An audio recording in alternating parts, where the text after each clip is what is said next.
We are Steve and Jill.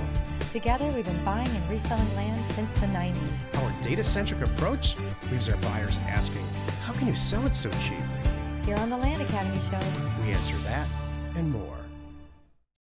Steve and Jill here. Hello. Welcome to the Land Academy Show, entertaining land investment talk. I'm Stephen Jack Butella. And I'm Jill DeWitt, broadcasting from the Valley of the Sun.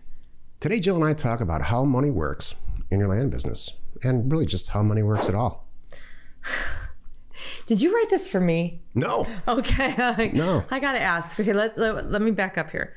One of us is an accountant and one of us isn't. You guess. Who do you think it is? Yeah, who do you like more, Jill or me? The other one's the accountant. Yeah. So that's why I thought you wrote this for me. I thought this was your subtle way of, babe, we got to talk. No. And your money habits suck. Because I wrote down. That is the exact opposite. I have to say, I have like, in my lifetime, I have changed dramatically on how I look at, view, manage, and budget. And I'm very proud of that. I have never had a life partner or a business partner who manages money better than you. Thank you. Really? Seriously? Yeah. That's an absolute. I would never, I didn't know in that. a twisted way, write a topic that we need to talk about and then just talk to the whole world about it and then have you try to, teach you a lesson. Are you sure we haven't done? I think we've done that before. I'm pretty sure if we go back over the decade, not decade, but the years of podcasts, there's probably a few hidden messages in there. So anyway, I'm excited because I wrote down the 3 things that I think. Oh, good. You need to, how you manage your money in your own personal land business. So I'm excited to hear what you think, and then I know you're going to set us all straight. Well, I'm going to give you my opinion. I know. And then you and everyone listening to this, the 6 or 7 other people that are listening to this, can decide whether or not I'm full of it or not. Well, no, I know you're right, but I want to see how close I am. But you know what it is? I think I'm going to be not far off, but this is my perception. But I'm not going to use the right terms, obviously, because I'm not an accountant and I don't care about the right terms. We're going to start off with your stuff right after this. Okay, cool. Before we get into it, let's take a question posted by one of our land members on the landinvestors.com online community. It's free. And I hope you know by now, we have full-blown operational commercial printing company called offers2owners.com. Jill and I set this up a bunch of years ago out of pure blind frustration with sending our own mail campaigns out and using commercial printing companies that don't understand our business. Correct. So we decided a few years ago to make it available to everybody. So go to offers2owners.com, and see if you're sending out mail, see how it fits in your world. I'll tell you, last month we did almost 900,000 offers. Cool. All right, Mike F. wrote, this is from the other member who is communicating with the broker. This is part of an ongoing conversation? A written communication from a broker to a Land Academy member about doing a real estate deal. Okay. So this is what the broker wrote. Yes. Okay. The broker said, I understand your guy not needing a buyer's broker. No problem. Tell him to go do all the work. Or maybe that's what they have you for. Do not ask me to do the work as I've been doing. What? Exactly. It gets better. Oh, I've had people like this. Sure. Oh, I've had residential agents that are this bad. Oh, I've totally been here. This. Could you imagine? Okay. I knew this was going to get under. I'm going to skin. vent a second, and then I'm going to get back to this comment here.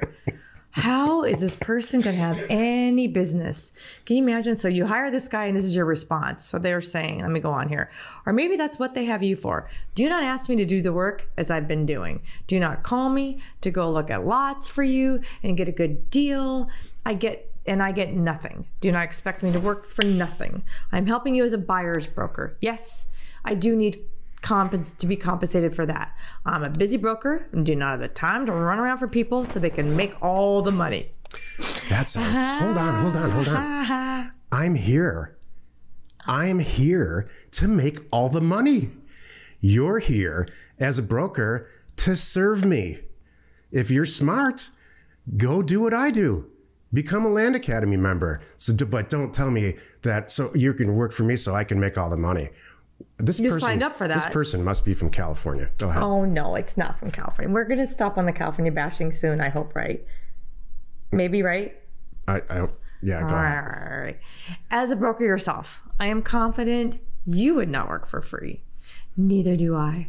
Would you do all the work I have done for a client without a buyer agency agreement? I expect to be treated as I would want to treat others. If you get to list, then let me know. The firm price is 10% for a listing. We split that with the buyer's firm. Sheesh. So Jill and I have had multiple experiences like that, and it certainly isn't the last one. But here's my opinion, and then I would love to hear Jill's. I look at real estate agents, not necessarily land agents, but most real estate agents, especially house agents, as like 1 or 2 notches above a used car salesman. And so that's where the disconnect I've recently found out. The disconnect between me as a almost always unhappy customer and a real estate agent is that most of them are walking around this planet patting themselves on the back saying, I made it. I'm a real estate agent. I provide this invaluable business to people like Jack, and he just doesn't appreciate it. Okay. Is it my turn? Yes, I'm done. Let me undo this mess now. You can tell I'm the yin to his yang. There's a reason why I talk on the phone with these people. So, okay. So number one, in this agent's defense, if this person could have overused them, and I don't do that. I don't call a broker and expect them. I mean, just to be sure, just to, devil's advocate, whatever it is, you can't call brokers and boss them around and have them go look at 10 and then never listen to anything. That's actually not cool. I very sparingly use them when I get going because I know what I'm doing and I have a good feel for this property. And I'm usually calling this broker to get a last pair of eyes on it because I've got some concerns. And then B, I really am using them. I really would use them if it works out. And I'm calling a couple of them, not just this one. I'm calling 2 or 3 and say, hey, I'm about to close on this property. I've got everything checked. I have some slope concerns, or I've got some access concerns. I've got whatever concerns, and I'm looking for somebody to help me list the property. Is this something and I'd love for you to take a look at if you're interested. Number 1, please take a look at it. Number 2, and then B, what would you sell it for? Give me an idea what the price is. And, when can you do that? And then hopefully 2 of the 3 will go like, one will go out this weekend and one will say, I'm actually going to be out there tomorrow. Give me 24 hours. Great. And then they call you back. You have a little talk and hopefully you pick one if everything checks out and it goes great. So what if it doesn't check out? That's fine. You're a good person and you create a good relationship with them. So, but you don't send them your whole, all 10 signed offers you got back. Don't do that and expect them. Now on the flip side, so there are some people, like you say, I am defending you too, that are just jerks, because that's what I just described to you is how I go at it and my attitude. And there are people that come back to me like this broker. And I've had it happen recently in the state that I'm sitting in the building I'm sitting in. Truth time. We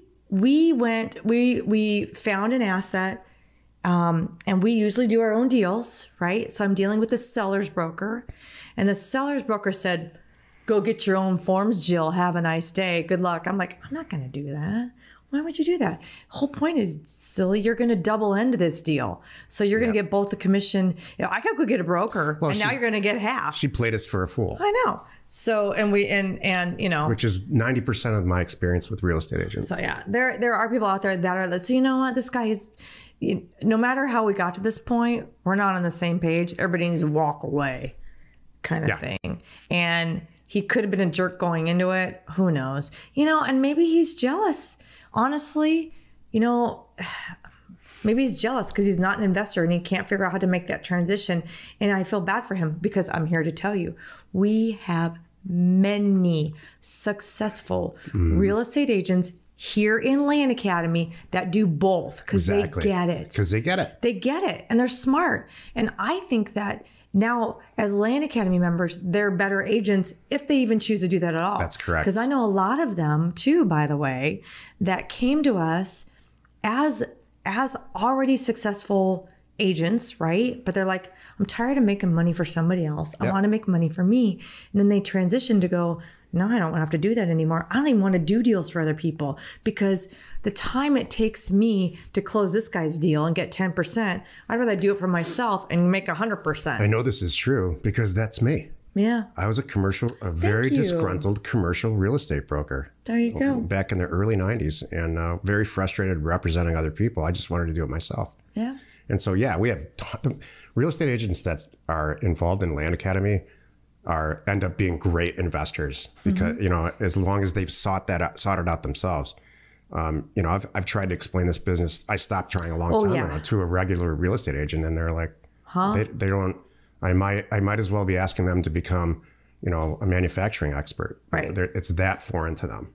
It's a small group of people, but boy, do they get it. And then when they get it, they got it. Yeah. You know what? How lucky for us because, and you guys, you know who you are, and I'm talking about right now. I know several of you on a first name basis that we chat, and we're in career path and things like that with us. Perfect example. And you all, it's great because you guys bring some interesting, unique things to the table. And you know what? You answer questions for all of us too. Because sometimes for all of us, we're like, how do I get this agent to do what I want? And you go, and you guys nicely save us and go, here's how you work with these guys over here. Okay. Well, it's nothing new. But yeah. Look, I've been ranting about real estate agents for almost 8 years on the show and pretty much in my personal life. Everywhere I can rant about it, I do. Yeah. Not one time as one of them said, you know, that's a little unfair, Jack. I know. It's a little unfair. You're unfair to real estate agents. They work hard. Never has another real estate agent stood in front of me and said, on behalf of all real estate agents, I think you're out of line. Yeah. Not a single time. Why? Because I'm right. Yeah. Today's topic, how money works in your land business. This is why you're listening. This is interesting that I could have kept on going on that. I know. Because I have some buddies. I know. Yeah, I know. Because we're 12 minutes in. No, I make friends with my agents. Then it transitions. We're talking about classic cars and kids and parties. Like we have a good time and they love me. I don't overuse them. So, and I make sure they're paid well. Okay. Anyway, back to the show. Yeah. You know what? To cap that, if you find the right real estate agent, we always pay 10%. Yeah. Always. I don't argue. I don't ever negotiate a real estate fee. I don't believe that that's okay. If we like each other and everybody passes each other's tests, I'm all about 10%, even on a not for houses, but for all land deals, because there's other stuff involved. No, my guys, I'm happy to pay them that. They earn it, so it's good. And you know who you are. Anyway, so do you want me to rattle off my things? Yeah. Okay. Yeah. What's your 3? Okay. So how money works in your land business. Okay. So here's how I divide it. I divide it up into 3 different areas. I feel like I have operating costs is one whole section of money in my business, and taxes, by the way, are rolled into those operating costs. All these things everything I need to do to keep the lights on, employees happy, things just humming, just moving at this level. My number 2 thing, I have growth plan costs. I always want to, This is fascinating. Okay, good. Why is this bad? This is not how I told you. I don't think about money this way. I told you, here we go. The accountant's going to come along and say, that's great, Jill, and pat me on the head. Get to know your spouse. That's not at all what goes on in your business, but you just keep thinking that. So, yeah. Taxes. She starts with taxes. What's this part of it? I'm like, because it's a hot topic. Everybody gets excited about taxes. I'm like, you need to bake that into your operating costs. Okay, just let me finish my thing. How money works in my Southern California Disneyland head. This is how Disneyland functions. Listen to this. So yeah, we have our regular operating costs. Well, I can relate it to Disneyland, and just like Disneyland, we have our growth planning costs. You know, the whole Star Tours and the whole Star whatever area the area they just opened and released. You know, you had to plan for that kind of thing. It didn't in Disneyland. We had to budget some money to build the new area, and then the third area in my land business in my Disneyland head is profit, yay. And I like to say, oh, I know, it's going to undo this all. So, Jill, this is a crack up. I'm learning a lot about you today. so this is how Maybe you should deal with the real estate agents and I'll do the money. And then my only comment is about the profit, yay, that you get to someday reward yourself with. Please put it away, sock it away, or sock a lot of it away. So now, please, I'm going to sit back here. I'm going to take a drink of water and I'm going to let you undo and fix this. Good. We're all joking around today and we are all laughing and ranting and we listen to Jill's little spiel. But the fact is, money is very serious and I have a ton of respect for it. And so I treat it that way. And I think everybody I know or I've ever met, personally or professionally, who's not in the business of money, like they're not an accountant, they're not in finance, or they're not people who operate, let's say, a holding company or they own companies, you know, people who are not in that, like they're a doctor or a lawyer or any type of W-2 position that you have, or Disneyland here. If you're not in the business of money, you haven't, I don't think, probably been technically trained or you don't have a knack for it. And so you manage money by cash flow. The easiest and simplest example is I get a paycheck. Maybe I get two paychecks a month. They total $5,000 or $6,000 or $8,000 or $10,000. I pay my bills usually with the first paycheck. I get my second paycheck. I spend a bunch of money. It goes close to zero at the end of the month. And then the month rolls over into the next month and I get another paycheck. And the whole thing starts over and over again. I call that managing cash flow. And that's it. It all stops right there. And I see people doing that and they manage their businesses that way. They're in Land Academy businesses. And they wonder, what, this doesn't work.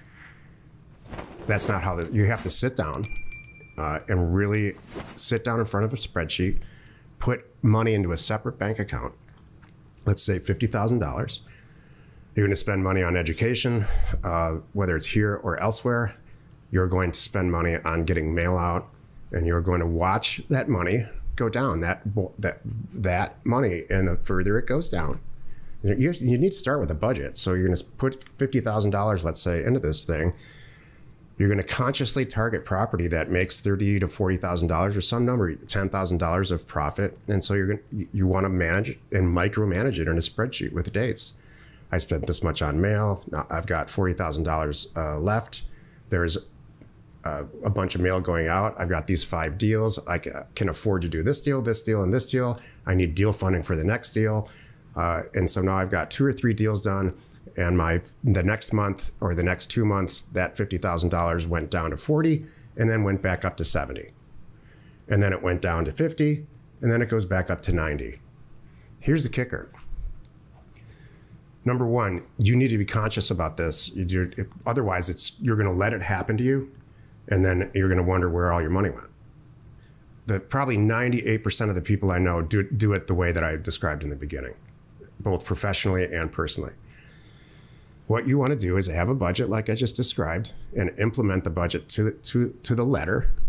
And then once you've done that, you want to do it faster. You hear people talk about the velocity of money.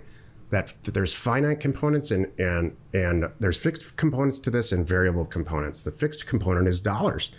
You have $50,000 to work with. You can turn that $50,000 in 3 weeks or 3 months or 3 years into $100,000. That's up to you.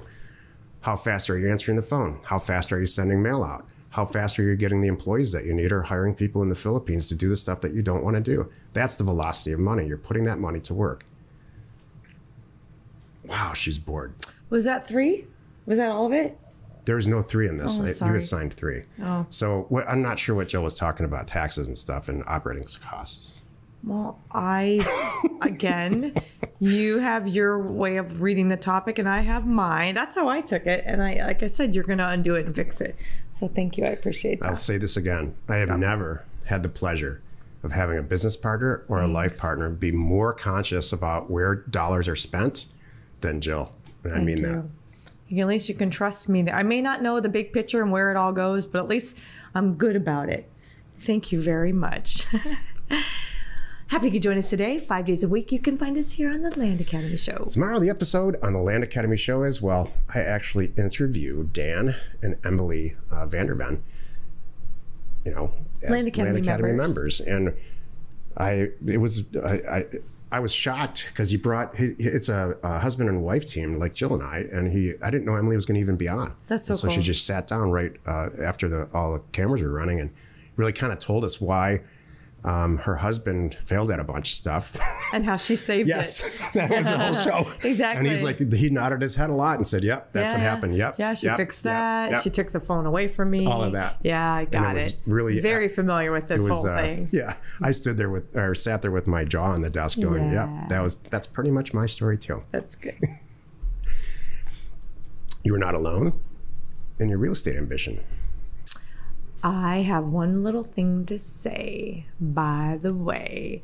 It is Tuesday now, and coming up very soon, we are reopening enrollment with a bang. Check your email, watch our site, watch on social media, get on our ebook email list, and then you'll be notified because it's going to be good and special. I know a lot of people have been wanting to join Land Academy, and we had to say, sorry, it's closed right now. But we're about to reopen it. It's going to be awesome. We are Jack and Jill. Information and inspiration to buy undervalued property. We hope you find our content valuable and we appreciate your support. If you have not already, please check out our channel and hit the subscribe button. And your comments and suggestions help us to create the content you're here for. Hitting the like button helps to support our channel's algorithm and gauge your interest for future shows.